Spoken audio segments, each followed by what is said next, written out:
36 ദിവസമായി ആശാ വർക്കർമാർ നിയമസഭയ്ക്ക് മുൻപിൽ രാപ്പകൽ സമരം നടത്തുന്നു. ഇന്നലെ സെക്രട്ടേറിയറ്റ് മുഴുവൻ വളഞ്ഞുകൊണ്ട് ഒരു സാഗരം പോലെയായിരുന്നു അവരുടെ പ്രതിഷേധം. അതിൽ പ്രതിപക്ഷ നേതാവ് വി.ഡി. സതീശനും പങ്കെടുത്തു. അവർക്ക് ഐക്യദാർഢ്യം അറിയിച്ചു. ഈ സംസ്ഥാനത്തിൻ്റെ മുഖ്യമന്ത്രി തൊഴിലാളി വർഗത്തിനെതിരാണ്. മുതലാളിമാരാണ് സമരത്തെ ഭയക്കുന്നത്. എന്തുകൊണ്ടാണ് കേരളത്തിൻ്റെ മുഖ്യമന്ത്രി സമരത്തെ ഭയക്കുന്നത് എന്ന ചോദ്യം ഉയർത്തുകയാണ് പ്രതിപക്ഷ നേതാവ്. ഇന്നലെ മുഖ്യമന്ത്രി പറഞ്ഞത് എനിക്ക് സങ്കടമായി.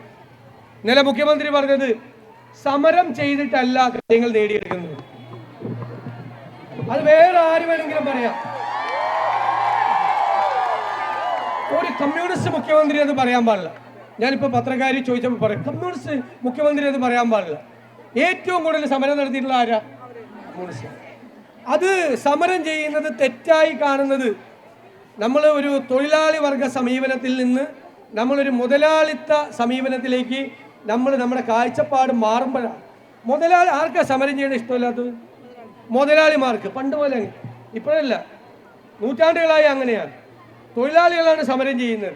സമരം ചെയ്യുന്നത് ശരിയല്ല എന്ന് പറയുന്നത് മുതലാളിമാരാണ് പറയാറുള്ളത്. നമ്മുടെ മുഖ്യമന്ത്രി അങ്ങനെ ആകരുതെന്നാണ് നമ്മുടെയൊക്കെ ആഗ്രഹം. കേരളത്തിൻ്റെ മുഖ്യമന്ത്രിയല്ലേ, അതുകൊണ്ട് അദ്ദേഹം ആരെന്ത് സമ്മർദ്ദം ചുറ്റിൽ നിന്ന് ചെലുത്തിയാലും ആ സമ്മർദ്ദത്തിനൊന്നും വഴിപ്പെടാതെ അദ്ദേഹം തന്നെ ചർച്ചയ്ക്ക് വിളിച്ച് ഇതിന് പരിഹാരം ഉണ്ടാക്കണം. ഞാൻ നിങ്ങൾക്ക് വേണ്ടി അദ്ദേഹത്തെ തീർച്ചയായും ഒന്നുകൂടി കണ്ട് അദ്ദേഹത്തോട് വീണ്ടും അഭ്യർത്ഥിക്കും. എത്ര പ്രാവശ്യം വേണമെങ്കിലും. ആർക്കും തടുത്തു നിർത്താൻ കഴിയാത്തതാണ് സ്ത്രീ ശക്തി എന്നാണ് നിങ്ങൾ ഈ സമരത്തിലൂടെ ഇന്ന് തെളിയിച്ചിരിക്കുന്നത്. ഞാൻ ഇന്ന് വിസ്മയിച്ചുകൊണ്ടാണ് സെക്രട്ടേറിയറ്റിൻ്റെ മുന്നിൽ നിൽക്കുന്നത്. ഞാൻ അവിടുത്തെ യോഗത്തിൽ പറഞ്ഞു, ഒരുപാട് സമരങ്ങളിൽ പങ്കെടുത്തിട്ടുണ്ട്. ഇവിടെ ആശാ വർക്കർമാരുടെ സമരം സഹോദരിമാർ ഉപരോധം നടത്തുന്നു.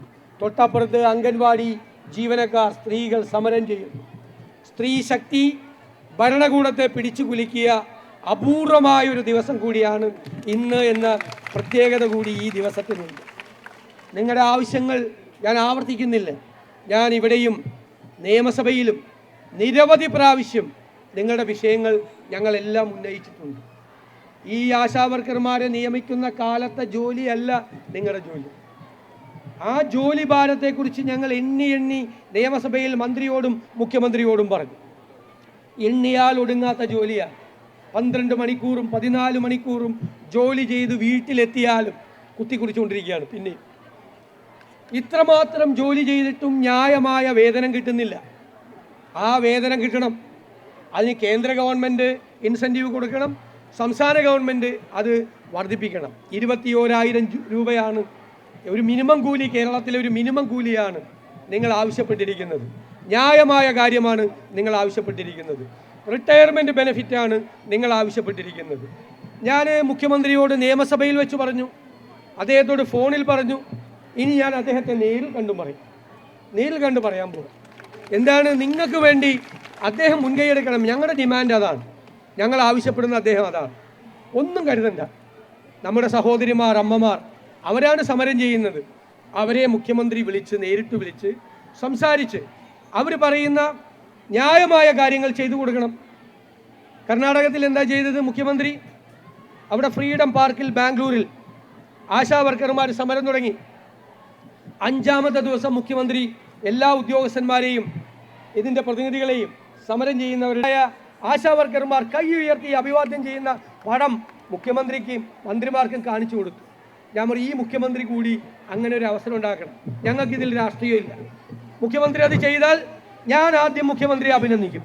പ്രതിപക്ഷ നേതാവ് നിങ്ങളെ വിളിച്ച് സംസാരിച്ച് നിങ്ങളുടെ വിഷയം തീർത്താൽ കേരളത്തിൽ അദ്ദേഹത്തെ അഭിനന്ദിക്കുന്ന ആദ്യത്തെ ആള് ഞാനായിരിക്കും എന്ന് ഞാൻ വാക്ക് തരും. നിങ്ങളുടെ വിഷയം ഈ നിയമസഭ തുടങ്ങിയ എല്ലാ ദിവസവും ഞങ്ങൾ പറയുന്നു, മാറി പറയുന്നുണ്ട്. ഇതൊരു ന്യായമായ സമരമാണ് എന്ന ബോധ്യത്തിൻ്റെ അടിസ്ഥാനത്തിൽ